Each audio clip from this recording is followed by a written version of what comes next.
The day they told me to stick to my paperwork, I knew they'd just handed me the rope. Rachel Morgan from HR sat across that conference table with my job description highlighted like some kind of legal document. "We need clear boundaries, Marcus," she said in that soft corporate voice. "Safety compliance, union jurisdiction. You understand? I'm Marcus Kane, 49 years old, been running operations coordination at Midwest Industrial Solutions for 15 years. 18 years Army logistics before that, enlisted straight out of high school. Did my time from Desert Storm through Iraq. Came home and figured manufacturing would be easier than dodging IEDs. Turns out corporate warfare just uses different weapons. I understood all right. I understood they wanted me to stop fixing their problems so they could blame me when everything went sideways. See, here's what they didn't want to admit. I'd been keeping their defense contracts alive by doing 3 jobs instead of 1. My official title was Senior Manufacturing Operations Coordinator. On paper, that meant tracking schedules, managing documentation, coordinating between departments. In reality, I was the guy who caught quality failures before they shipped to General Dynamics. The guy who rerouted supply chains when vendors screwed up. The guy who kept $223 million in quarterly defense contracts from going completely FUBAR. Brandon Walsh, my boss, sat there nodding like this was all reasonable. Brandon was the kind of manager who took credit for wins and disappeared when things got messy. He'd built his reputation on my work, and now he was throwing me under the bus to keep the union happy. Classic corporate move: protect the system, sacrifice the soldier. "Marcus has been overstepping," Rachel continued, her pen clicking against that manila folder.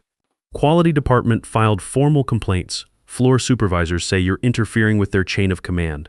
I looked at the highlighted sections on that paper. Coordinate schedules, maintain documentation, interface between departments. Nothing about catching defective parts heading to military vehicles. Nothing about emergency supply chain fixes when vendors went dark. Nothing about the stuff that actually kept American soldiers alive. "So you want me to stop quality checks?" I asked, keeping my voice level. "We want you to trust the system," Brandon said. "Let quality handle quality issues. Let supervisors handle floor operations. Everyone has their role." Their role, I'd heard that phrase before. In Baghdad, right before everything went sideways. Everyone has their role. Stay in your lane. Don't worry about that supply convoy route. Trust the chain of command.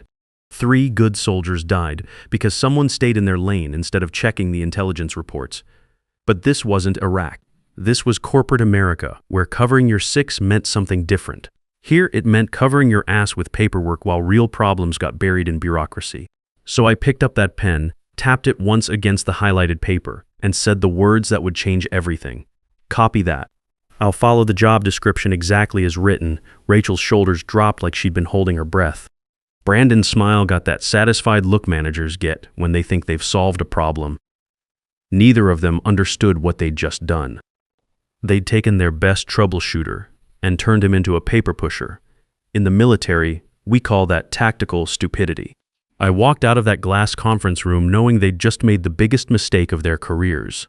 Not because I was planning some kind of revenge. I don't work that way. But because systems have consequences, and when you handcuff the guy who's been holding things together, you find out real quick what happens when he lets go. The hallway back to my desk felt different. Same fluorescent lights, same industrial carpet, same motivational posters about teamwork and excellence. But something had shifted. For 15 years, I'd been the guy who stepped up when things went wrong. The guy who stayed late to fix problems that weren't officially mine. The guy who made everyone else look good by preventing disasters before they happened. Now I was officially just a coordinator. Documentation and scheduling. Interface between departments. Nothing more, nothing less. Ashley Bennett caught me at my desk before I could sit down. Ashley was good people. One of the few in quality control who actually cared about getting things right instead of just checking boxes. She looked worried, that kind of worry you see when someone knows a mission's about to go sideways. "Marcus, did you hear about the union complaints?" "Just came from HR," I said, settling into my chair. New boundaries, clear roles, you know the drill. She glanced around, then leaned closer. "They're saying you've been stepping on toes. Quality department's jurisdiction, supervisor authority, the whole 9 yards." I opened my computer and pulled up the morning reports. Same routine I'd been doing for 15 years, except now it meant something different. "Guess I'll stick to what's on paper then." Ashley looked confused. But what about the cross-department issues? The stuff that falls through the cracks? That's not my problem anymore, I said, and felt something cold settle in my chest. Not anger. Anger was too hot, too emotional. This was something else. The calm that comes when you stop fighting the current and decide to see where it takes you. She stared at me like I'd spoken a foreign language. Marcus, you know how things work here. Half the stuff that keeps us running isn't in anybody's job description. I looked up from my screen. Then maybe it's time someone figured out whose job it really is. That was Tuesday morning. By Wednesday afternoon, I was about to find out exactly what happens when you follow orders in a system that only works because people ignore them. The first test came sooner than expected. I was reviewing delivery schedules when Ashley rushed over to my desk, her face white as printer paper. Marcus, we've got a situation. Batch 47C. The parts heading to General Dynamics. The tensile strength numbers are off spec, but they're already staged for shipping. In the old days, I would have been up from my desk before she finished talking. Down to the floor, pulling those parts, calling the line supervisor, writing up the incident report, fixing the problem before it became a crisis. Now I open my job description and read it like scripture. That's a quality department issue. Ashley, you need to escalate through your supervisor according to proper channels. Her face went from white to gray.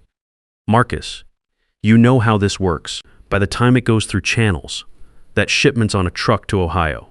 These parts are going into armored vehicles. I felt that familiar tightness in my chest. The same feeling I got in Baghdad when higher-ups ignored field intelligence because it didn't fit their operational timeline. But I'd been given direct orders. Stay in my lane. Trust the system. Route it through proper channels, I said. My voice steady as a GPS coordinate. That's the process they want followed. Ashley stared at me like I'd lost my mind. Maybe I had, or maybe I'd finally found it. Sometimes you have to stop being part of the solution to show people there's a problem. Marcus, she started. Ashley, I said, not looking up from my screen. I'm following my job description exactly as HR directed. Quality issues are quality department responsibility. I coordinate schedules and maintain documentation. That's what it says right here in black and white. She stood there for another 10 seconds, probably hoping I'd change my mind. When I didn't, she walked away shaking her head. I watched her go and felt something I hadn't expected. Peace. The shipment went out Tuesday morning. Batch 47C. Loaded onto a flatbed truck, heading north to General Dynamics facility in Cleveland. I watched it roll past my office window and felt absolutely nothing. No guilt, no second thoughts. Just the quiet satisfaction of following orders exactly as given. Wednesday afternoon, the phone started ringing. Not my desk phone that stayed quiet. The conference room phones, the executive assistant's line, the kind of urgent back-to-back calls that meant someone's day was about to get very interesting. Thursday morning, Steve Cross was on our main conference room screen looking like someone had kicked his dog. Steve was General Dynamics Director of Procurement, the kind of guy who'd spent 20 years turning defense contracts into an art form. When Steve wasn't happy, million-dollar relationships started sweating. Those tensile strength reports were falsified, he said, his voice cutting through the room like a Ka-Bar knife. We caught it in incoming inspection. If we'd installed these parts without testing, we would have had catastrophic field failures. American soldiers would have died. The conference room went dead quiet. You could hear the air conditioning cycling. Rachel Morgan fidgeted with her pen like it might save her. Brandon's face went red, then white like he was cycling through the stages of career death. We need to understand how this happened. Cross continued, his eyes scanning the faces on his screen. And we need assurance it won't happen again. This is a vendor qualification issue now. Vendor qualification issue. In defense contracting, those 3 words were like being diagnosed with cancer. They meant reviews, audits, possible contract termination, and a black mark that followed you to every other potential client. Brandon cleared his throat. Steve, we're conducting a full investigation. Marcus here usually handles our quality interfaces with your team. I felt every eye in the room turned toward me like spotlights. This was it. The moment they'd pin their process failure on the guy who'd followed their process exactly. Classic corporate strategy. When the system fails, blame the person who exposed the failure.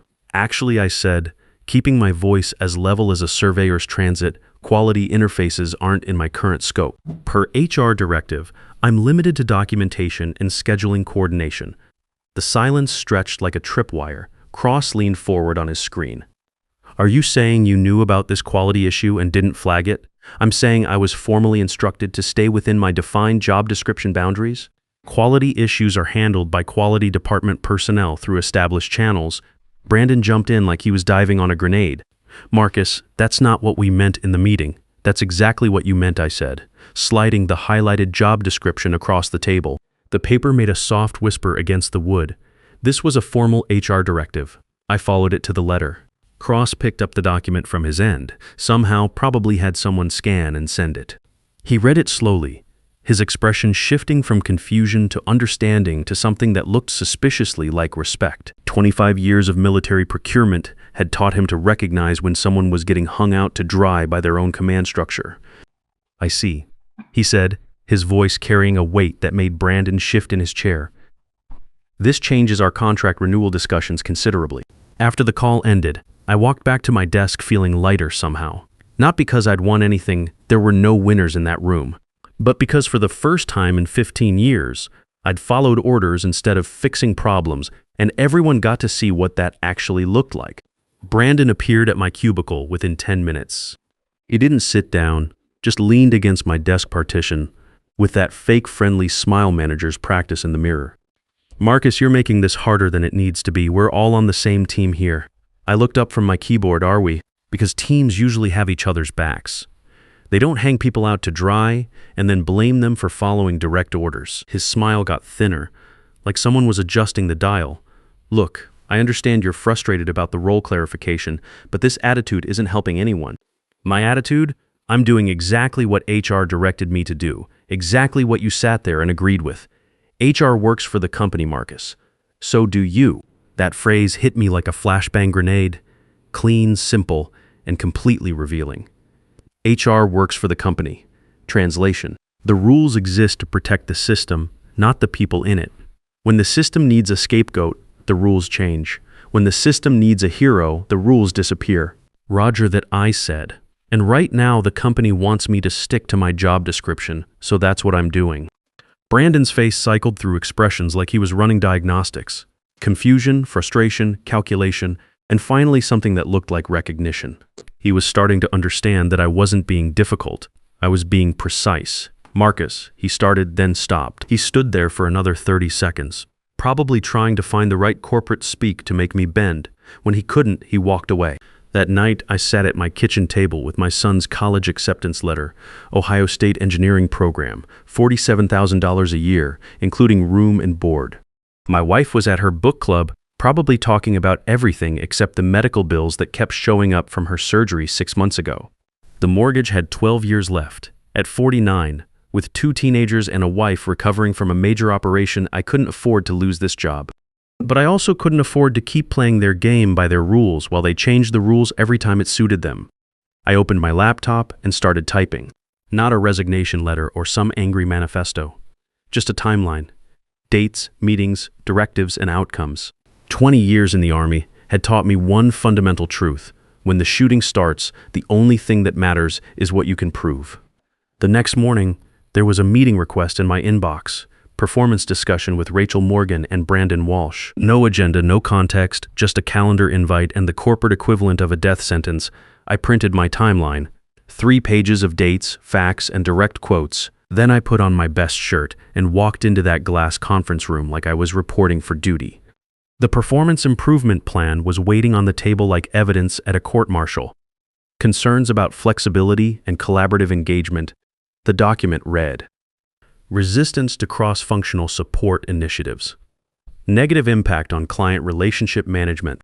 I read it twice while Rachel and Brandon watched me like bomb disposal experts, waiting to see which wire I'd cut. Corporate doublespeak translated into plain English. We need you to work for free and take the blame when our broken system produces broken results. This is about the General Dynamics incident, I said, setting the paper down. This is about patterns of behavior, Rachel replied, her voice gentle as a scalpel. We've documented instances of inflexibility, reduced collaborative spirit, unwillingness to support cross-departmental initiatives. You told me to follow my job description. I followed it. General Dynamics had a quality failure. Quality department owns quality failures. I stayed in my lane exactly like you directed. Brandon leaned forward like he was sharing a secret. Marcus, you used to be someone we could count on. Someone who stepped up when the team needed help. Now you're just transactional. Transactional? The word hung in the air like cordite smoke. In corporate speak, transactional meant you expected fair exchange for your work. It meant you wouldn't donate your expertise for free while other people got paid to take credit for it. Apparently, that was now a character flaw. I'm being consistent. I said, you want collaboration. Put it in the job description. You want me to handle quality issues, update my scope, and pay grade accordingly. Until then, I follow what's written. Rachel's pen clicked against the table. Marcus, we need you to demonstrate willingness to support the business beyond narrow role definitions. I'm supporting the business by following the processes and boundaries you established. If those processes don't work, maybe the problem isn't with me following them. The room went quiet, except for the hum of fluorescent lights overhead. I could see them recalculating, trying to find an angle that would make me the villain in their story. But the math was simple. They'd created the restrictions. I'd followed them perfectly. The results spoke for themselves. This is a formal performance improvement plan, Rachel continued. 90 days to demonstrate improved collaborative engagement and cross-functional flexibility. I looked at the document again. 30, 60, and 90-day checkpoints. Measurable objectives like proactively identify cross-departmental support opportunities and demonstrate willingness to exceed role boundaries when business needs require. Translation: go back to doing 3 jobs for the price of 1, and if anything goes wrong, we'll have documentation showing you we're supposed to be flexible and collaborative. What happens if I don't sign this? I asked. Brandon and Rachel exchanged glances. The PIP is part of our progressive discipline process, Rachel said. Refusing to participate would be considered insubordination. There it was. Sign up to be their unpaid fixer again, or get fired for insubordination. Classic corporate double bind. Heads they win, tails you lose. I picked up the pen and held it for a moment, feeling its weight. 20 years in the Army had taught me about impossible orders. Sometimes you follow them and hope for the best. Sometimes you find a third option. I need to review this with legal counsel, I said, setting the pen down. I'll respond within the standard review period. Brandon's face tightened. Marcus, this is a straightforward performance discussion. There's nothing here that requires legal review, maybe not. But I'm 49 years old with 15 years of documented performance reviews. If we're changing expectations, I want to make sure I understand my rights and obligations. Rachel's smile got more forced. Of course, you have 5 business days to respond. I stood up and collected the papers. I'll get back to you. Walking out of that conference room, I felt something I hadn't expected. Not anger, not fear, but a kind of clarity. They'd shown me exactly how the game worked, and now I got to decide whether I wanted to keep playing. 2 weeks later, I was back in the same room. Same glass walls, same fake plants, same conference table where careers went to die. But this time there was a different document waiting for me.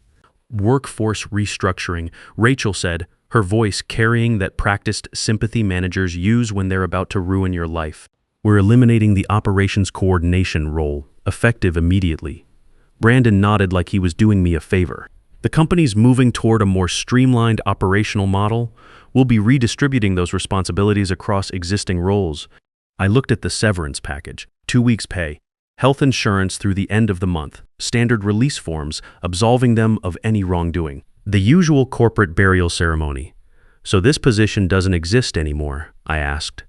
We're integrating those functions into other departments, Rachel said. More efficient resource allocation. I almost laughed. They were firing me for following their directives exactly, then pretending the job didn't matter. But I'd learned something important in that performance discussion. When you're dealing with people who change the rules whenever it suits them, the only winning move is to stop playing by their rules entirely. I'll need time to review this with counsel, I said. Marcus, Brandon said, his voice getting that edge corporate managers use when they're done pretending to be your friend. The offer is time sensitive.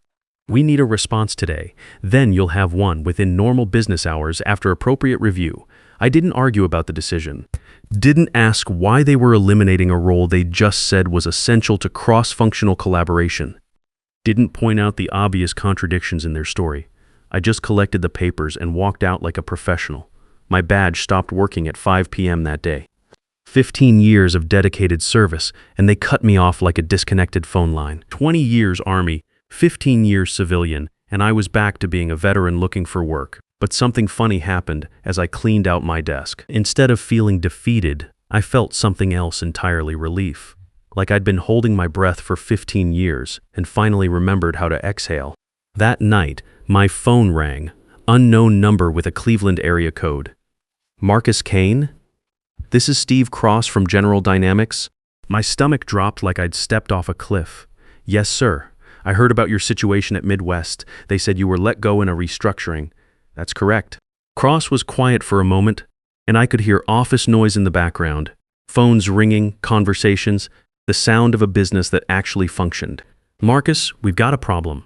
Those quality failures, they weren't isolated incidents. We need someone who can come in, assess the whole system, and fix it properly. Someone who understands what mission critical actually means. I felt something shift in my chest. Not hope exactly. Hope was too dangerous. More like recognition. The market was calling, and it was speaking my language. Are you offering me a job? I asked. I'm offering you a contract. Direct engagement with General Dynamics. 6 months, full system assessment and remediation. You'll report directly to me, implement whatever changes are necessary, and get paid for results. What's the scope? Whatever it takes to make sure we never have another quality failure like this. No corporate interference, no bureaucratic nonsense, no committees or cross-functional teams or any of that garbage. Just you, the problem, and the authority to fix it. I thought about my son's tuition bill. $47,000 for his sophomore year at Ohio State, my wife's follow-up surgery scheduled for next month, the mortgage payments that wouldn't stop because I got fired. At 49, with 2 teenagers and medical bills, this might be my last shot at real financial security. What's the rate? I asked. $80,000 a month. I had to sit down. $80,000 monthly. For 6 months, that was $480,000 total, more than I'd made in 3 years at Midwest. More than enough to pay for my son's remaining college, cover the medical expenses, and set aside actual retirement savings for the first time in my life. When do you need an answer? How about right now? I looked around my kitchen. Same table where I'd sat reviewing that performance improvement plan. Same chair where I'd calculated how many years I'd need to work to afford my family's future. Same house where I'd spent 15 years coming home frustrated because I couldn't fix problems the right way. Mr. Cross, you've got yourself a contractor. The paperwork arrived the next morning via overnight courier. 6 pages of clear, straightforward language. Scope of work. Assess and remediate quality control processes at General Dynamics suppliers. Timeline, 6 months. Compensation, $80,000 monthly authority level. Whatever necessary to accomplish the mission. No corporate doublespeak. No hidden clauses. No performance improvement plans or cross-functional collaboration requirements. Just work to be done and payment for doing it. By noon, Brandon was calling my personal cell phone. Marcus, I heard you're talking to General Dynamics. Any work you do for them needs to go through Midwest. We own that supplier relationship. I let him finish his speech, then said very calmly, Brandon, I don't work for Midwest anymore. Remember? You eliminated my position. You can't just steal our client. I'm not stealing anything. I'm a private contractor now. Check with your legal team if you need clarification on how that works. Within 2 hours, General Dynamics had sent a formal notification to Midwest. We have retained Marcus Kane as an independent quality systems consultant. Any interference with this engagement will be documented as a vendor performance issue and reviewed under our supplier quality standards. Vendor performance issue. Those words carried serious weight in defense contracting. They meant potential contract cancellation, failed renewals, and blacklisted status with other defense companies. Brandon could either accept it or watch his biggest client walk away entirely. The first week on site at General Dynamics, I found problems that should have been caught years ago. Not just at Midwest, their entire supplier network was compromised. Falsified test reports, bypassed inspection protocols, quality inspectors who'd been pressured to approve marginal parts just to meet shipping deadlines. I documented everything with the precision of a criminal investigation. Built new processes from the ground up. Trained their people to spot problems before they became failures. Showed them how to track issues back to root causes and prevent the kind of systemic breakdown that gets soldiers killed in the field. By month 3, their defect rates had dropped 85%. Customer complaints disappeared. Return shipments became so rare, they stopped tracking them separately. Steve Cross walked me through their main facility and pointed to charts that looked like ski slopes going in the right direction. "You know what the difference is between you and every other consultant we've hired?" he said. "What's that? You treat this like it matters. Like lives actually depend on getting it right." "Lives do depend on it," I said. That's what they never understood back at Midwest. The final invoice cleared on a Thursday morning, $480,000 in 6 months, more than I'd made in the previous 4 years combined. More than enough to pay for my son's remaining college education, clear all the medical bills, and put away serious money for retirement. But the real satisfaction wasn't financial. For the first time in my career, my work had been valued properly, not as donated labor or crisis management, but as professional expertise with measurable results. Brandon called one last time after the money hit my account. His voice sounded different, smaller. "Marcus, look, maybe we could work something out. The company's had some challenges with General Dynamics. We might need some consulting support." I thought about all those nights I'd worked late for free, all the crises I'd prevented without recognition, all the blame I'd absorbed to protect his reputation, all the times I'd been told to trust the system while watching it fail. "Sorry, Brandon," I said. "I'm booked solid through next year. Maybe try following your job descriptions." 6 months later, Midwest lost the General Dynamics contract entirely. Too many quality failures, too many process breakdowns, too much corporate bureaucracy getting in the way of mission success. General Dynamics moved their business to suppliers who understood that defense work isn't about covering your ass, it's about covering the people who defend your country. They never did replace my position. Instead, they hired 3 people to split up the work I'd been doing alone, cost them more than twice my old salary, and they still couldn't maintain the standards I'd established. Here's what I learned at 49 that I wish I'd known at 29. Your loyalty means nothing if it's not reciprocated. Your expertise means nothing if it's not compensated fairly. And the moment you stop giving away your value for free, people will call you difficult, unreasonable, transactional. Let them. Because somewhere out there, someone will pay you what you're actually worth. And when they do, all those years of being undervalued suddenly make perfect sense. Not as wasted time, but as preparation for the moment you finally understand your true market value. The company that treated you like overhead will call it betrayal. The market will call it business. And you'll call it the best decision you ever made. Sometimes the biggest favor your enemies do is forcing you to bet on yourself instead of their broken system. I'm freezing. I'm bleeding. Slowly fading away. But don't worry, I'm fine.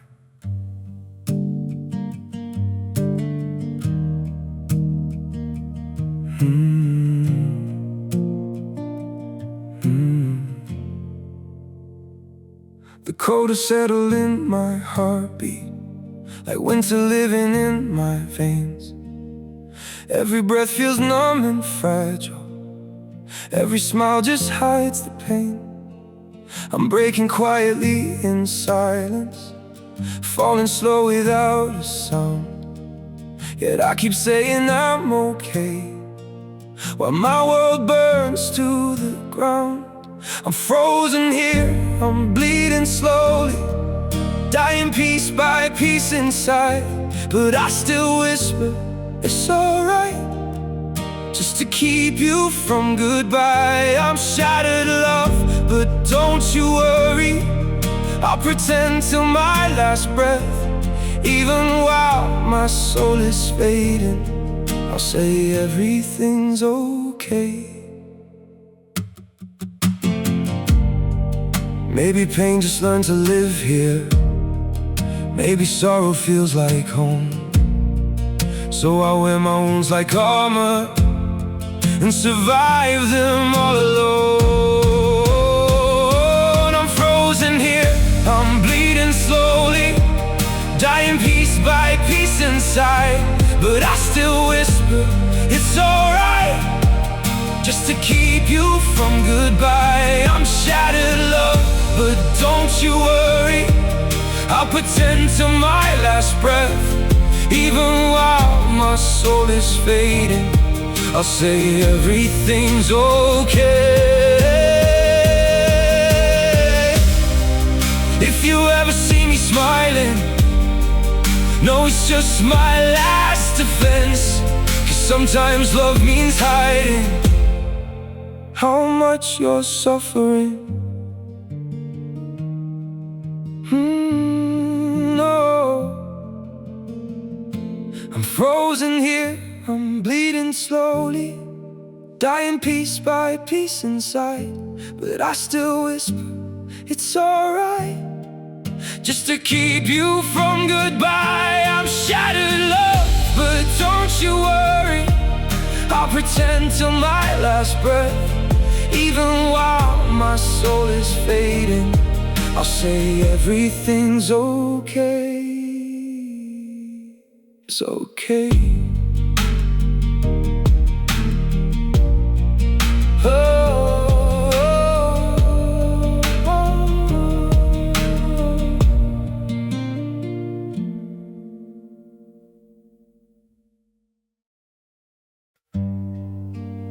Some days feel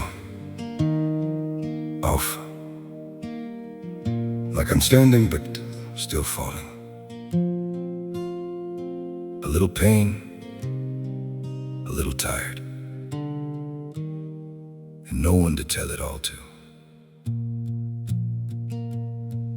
There are days that feel unsteady, like I'm drifting out of place. Every step just feels so heavy, with a smile I have to fake. A little hurt I keep inside me, a little weight I always hide, and 1,000 quiet worries I've been holding deep inside.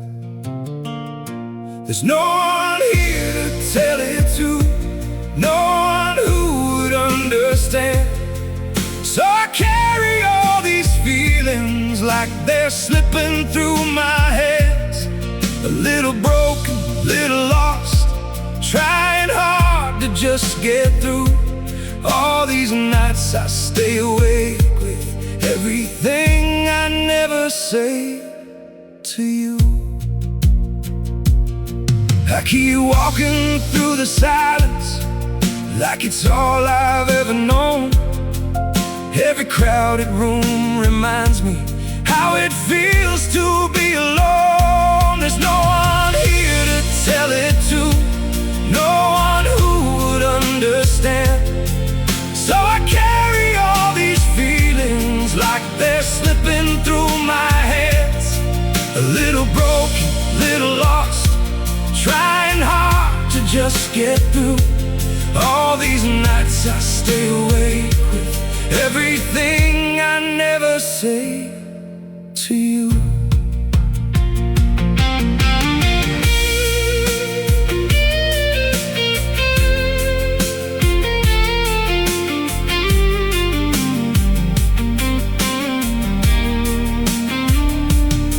Maybe one day I'll be stronger, maybe I'll learn how to speak, but for now I keep it buried in the parts of me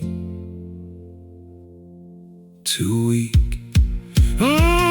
There's no one here to tell it to, no one who would understand. So I carry all these feelings like they're slipping through my hands.